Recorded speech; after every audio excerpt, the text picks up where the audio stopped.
Assalamualaikum warahmatullahi wabarakatuh. Bagaimana kabar Ananda semua hari ini anak-anak Ibu? Jumpa lagi dengan Ibu Nofri Dewi, guru bahasa Indonesia. Kali ini kita akan membahas mengenai teks cerita novel sejarah. Oke, mungkin kita mulai dari KD dulu ya, kompetensi dasar. Yang pertama, KD 32, menganalisis kebahasaan cerita atau novel sejarah. Yang kedua, 42, menulis cerita sejarah pribadi dengan memperhatikan kebahasaan.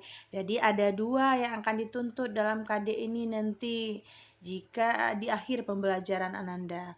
Yang pertama, Ananda mampu menganalisis kebahasaan cerita novel sejarah, dan kedua, Ananda terampil dalam menulis cerita sejarah pribadi dengan tetap memperhatikan kebahasaannya. Oke, kita lanjutkan. Ini garis besar yang akan kita bahas dalam pembelajaran kali ini. Pertama adalah mengenai pengertian, yang kedua struktur, yang ketiga jenis, dan yang terakhir adalah mengenai kebahasaan. Pada umumnya mungkin Ananda masih bingung, masih bertanya-tanya, apa sih pengertian dari teks cerita sejarah? Strukturnya apa, jenis, dan kebahasaan. Dan bahkan mungkin ada yang bertanya, apa perbedaan antara teks cerita sejarah dengan teks cerita novel sejarah? Nah, di sini Ibu akan menjelaskan yang pertama dulu mengenai teks sejarah.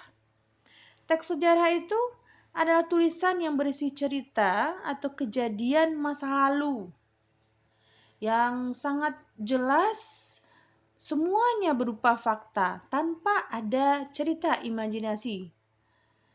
Berarti cerita yang teks sejarah ini termasuk prosa non-fiksi, bukan fiksi ya, karena kalau fiksi itu adalah cerita khayalan belaka saja. Nah, kita lihat perbandingannya dengan teks cerita novel sejarah. Untuk teks cerita novel sejarah itu merupakan tulisan imajinasi. Ini perlu dilingkari sedikit ya anak ya. Novel sejarah itu adalah imajinasi, di mana imajinasi ini berarti ini adalah sebuah karya sastra ya. Karena novel memang termasuk kepada karya sastra. Tetapi karena kita membahas mengenai novel sejarah berarti karya sastra yang memiliki imajinasi yang tetap berpedoman kepada cerita masa lalu. Jadi cerita masa lalu yang diceritakan di dalam teks novel sejarah itu memang benar-benar terjadi. Namun tulisannya agar lebih nyaman dibaca oleh pembaca, agar lebih menarik, maka ditambahkan oleh sang penulis yaitu imajinasi. Jadi tokoh atau peristiwanya benar-benar nyata, akan tetapi ada tambahan unsur imajinasi. Itu perbedaannya dengan teks sejarah, karena teks sejarah itu tanpa ada tulisan imajinasi. Dan sekarang udah terbuka pikirannya ya nak ya. Kita lanjutkan kepada struktur teks sejarah. Dalam struktur teks sejarah itu hanya ada 3. Yang pertama itu adalah orientasi, di mana di sini penulis menggambarkan latar dan tokoh yang ada dalam cerita tersebut secara garis besar. Selanjutnya ada urutan peristiwa, penulis menulis secara runtut, secara kronologis peristiwa yang ada di dalam teks sejarah itu, yang semuanya adalah fakta tanpa imajinasi. Terakhir ada reorientasi. Dalam reorientasi, di sini penulis mengungkapkan kembali peristiwa-peristiwa yang ada itu dengan pendapatnya sendiri. Jadi dikomentari tokoh-tokoh dalam cerita tersebut dengan pendapat sendiri. Ini reorientasi. Kita lanjut ke struktur teks cerita novel sejarah. Nah, di sini nampak bedanya ini. Di sini ada 6. Yang pertama orientasi, yang kedua pengungkapan peristiwa, menuju konflik, puncak konflik, resolusi, dan koda. Di mana Di sini akan Ibu jelaskan lebih lanjut. Di bagian orientasi itu seperti yang udah kita bahas sebelumnya, bagian orientasi ini adalah pengenalan latar dan tokoh secara garis besar oleh sang penulis. Jadi di sini adalah gambaran latar dan tokoh di bagian orientasi. Terus lanjut kepada pengungkapan peristiwa. Dalam pengungkapan peristiwa ini udah mulai nampak gejala-gejala awal peristiwa-peristiwa yang ada dan masalah-masalah apa kira-kira yang akan terjadi di dalam teks novel sejarah tersebut. Lanjut ke menuju konflik, di sini sudah nampak peningkatan masalahnya. Udah mulai ada kesukaran pada diri tokoh. Tetapi ini belum terlalu komplikasi karena kalau udah komplikasi berarti masuk ke bagian keempat, yaitu konflik memuncak, di mana penulis sudah kebingungan dengan masalah yang ada. Sudah banyak sekali hal-hal yang rumit yang tidak bisa dipecahkan oleh penulis. Oh, mohon maaf, yang dipecahkan oleh tokoh dalam cerita tersebut. Nah, lanjut ke resolusi. Resolusi ini masalah mulai mereda. Masalah-masalah satu-satu permasalahan itu sudah mulai selesai. Sang tokoh sudah bisa menyelesaikan masalahnya sendiri. Lanjut ke bagian terakhir yaitu koda. Koda itu adalah komentar penulis terhadap tokoh yang ada dalam cerita tersebut. Tetapi untuk bagian koda ini tidak harus ada di dalam novel.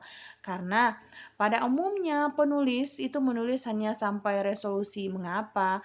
Karena dalam koda, karena kalau tanpa koda maka penulis bisa menilai sendiri kira-kira apa amanat, apa pesan yang disampaikan di dalam teks novel sejarah tersebut.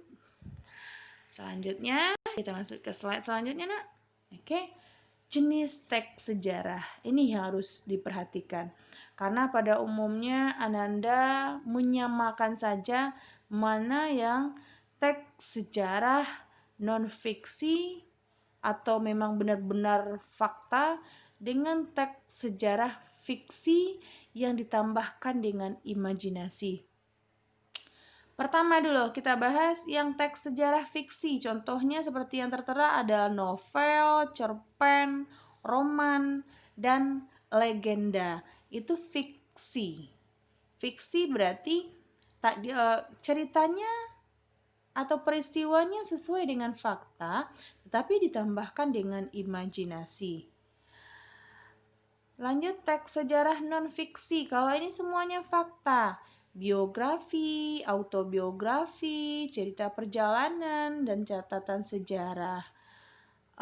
Anak-anak Ibu kira-kira udah memahami ya biografi dan autobiografi? Oke, kalau belum, untuk yang biografi itu adalah riwayat hidup kita yang ditulis oleh orang lain. Sebaliknya, kalau autobiografi itu adalah riwayat hidup kita tulis sendiri. Kira-kira itu saja perbedaannya. Masuk ke bagian kebahasaan lagi. Kebahasaan di sini ada 7. Yang pertama adalah menggunakan pronomina. Pronomina itu adalah kata ganti benda. Dalam hal ini, kata ganti benda itu ada 2. Yang pertama adalah kata ganti benda hidup atau orang.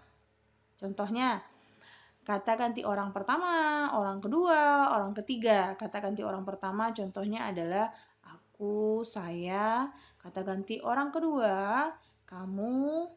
Kata ganti orang ketiga, dia, mereka, atau nama orang. Sedangkan kata ganti benda mati itu salah satu contohnya adalah ini, itu, tersebut. Lanjut ke yang kedua, menggunakan frasa adverbial. Sesuai dengan namanya adverbial, adverb itu adalah keterangan.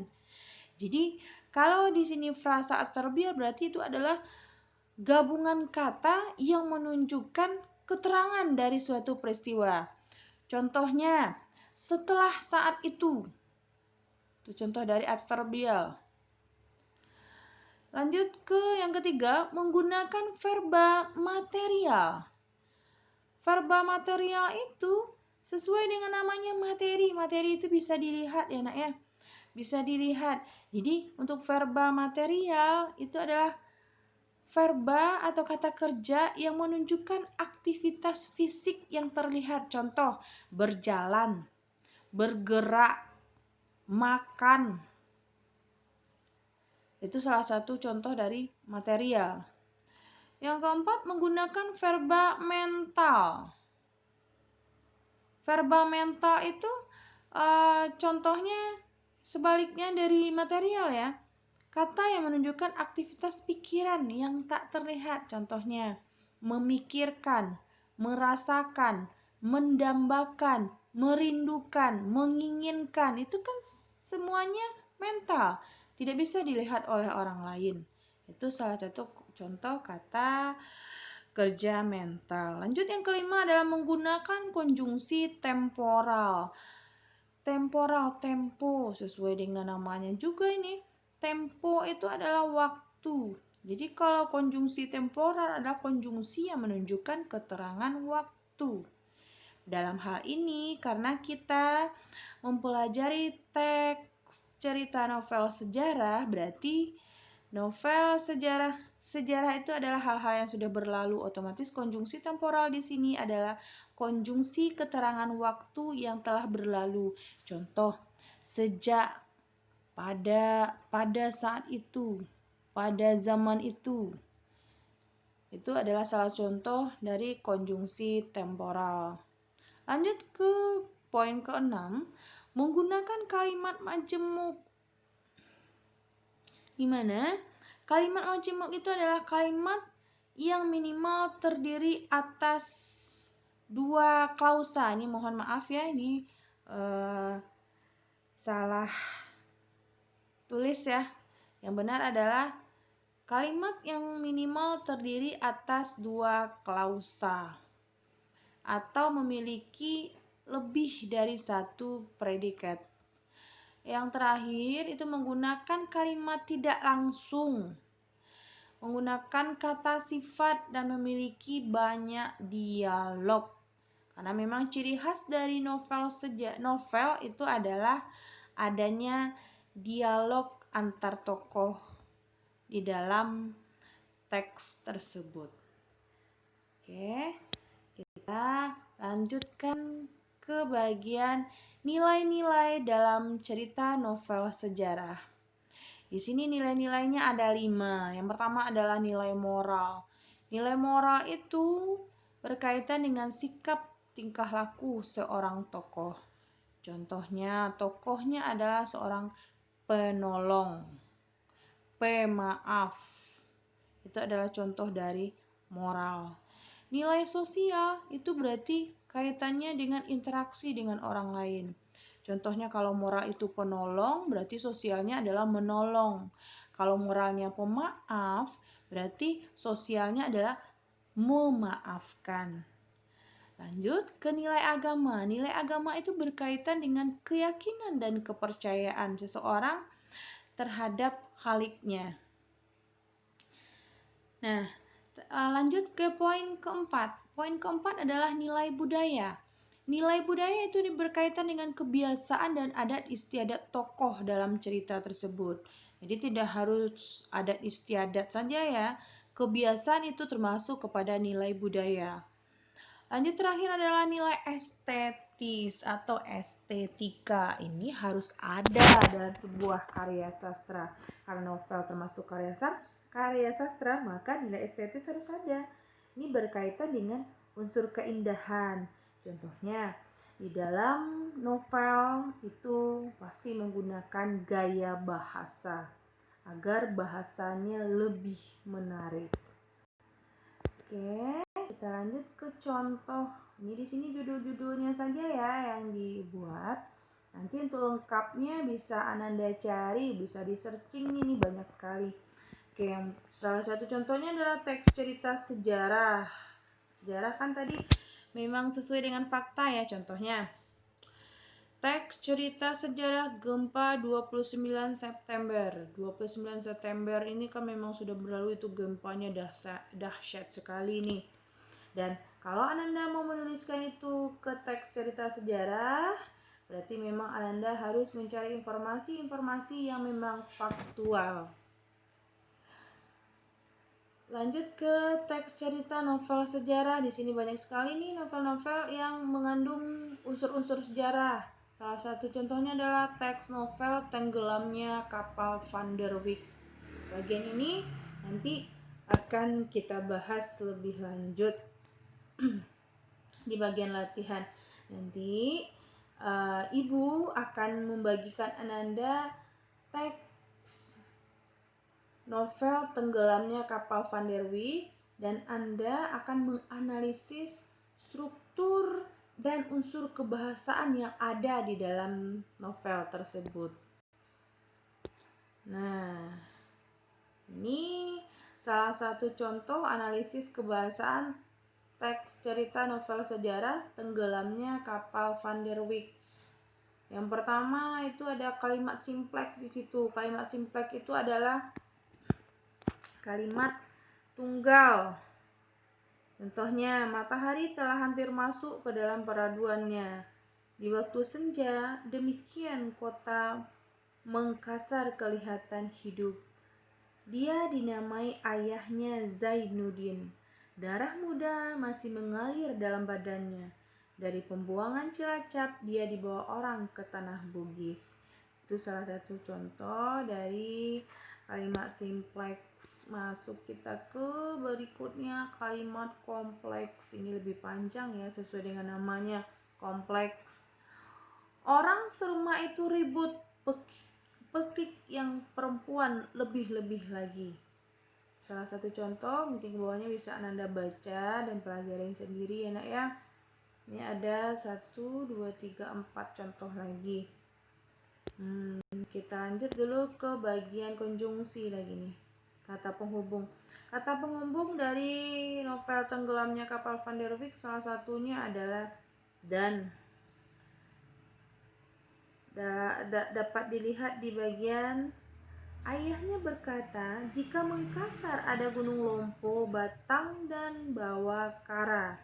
Dan di sini adalah konjungsi. Tetapi ia tak tahu benar apakah isi lagu itu, tetapi rayuannya sangat melekat dalam hatinya. Nah, ada juga sejak kecilnya telah dirundung oleh kemalangan untuk mengetahui siapa dia. Ada juga ketika. Oke, lanjut ke kata rujukan. Kata rujukan di sini yang ada adalah sang, beliau, dan si. Ini bukti fisiknya ada di sini. Hilang kebesaran sang surya. Sang itu adalah rujukan. Sang surya, rujukan kepada matahari. Ia teringat pesan ayahnya tatkala beliau akan menutup mata. Beliau ini adalah rujukan kepada ayahnya. Si, pertama, membaca Al-Quran tengah malam. Kedua, membuaikan si Udin dengan nyanyian negeri sendiri. Si Udin. Oke. Lanjut. Nah, ini dia yang terakhir. Ini umpan balik dari Ananda lagi. Kita masuk ke latihan. Tugas Ananda adalah analisislah struktur dan unsur kebahasaan dalam teks novel sejarah Tenggelamnya Kapal Van der Wijk. Jadi di dalam analisis struktur Ananda dan unsur kebahasaan, Anda ambil materi yang tadi kan ada struktur. Setelah itu Anda tuliskan bukti fisiknya sesuai dengan contoh analisis kebahasaan yang telah Ibu jelaskan sebelumnya. Untuk teks novel utuhnya nanti akan dibagikan dalam bentuk Word dalam aplikasi pembelajaran kita. Oke, baik. Terima kasih Ananda semua. Semoga bermanfaat. Ibu akhiri dengan Assalamualaikum warahmatullahi wabarakatuh.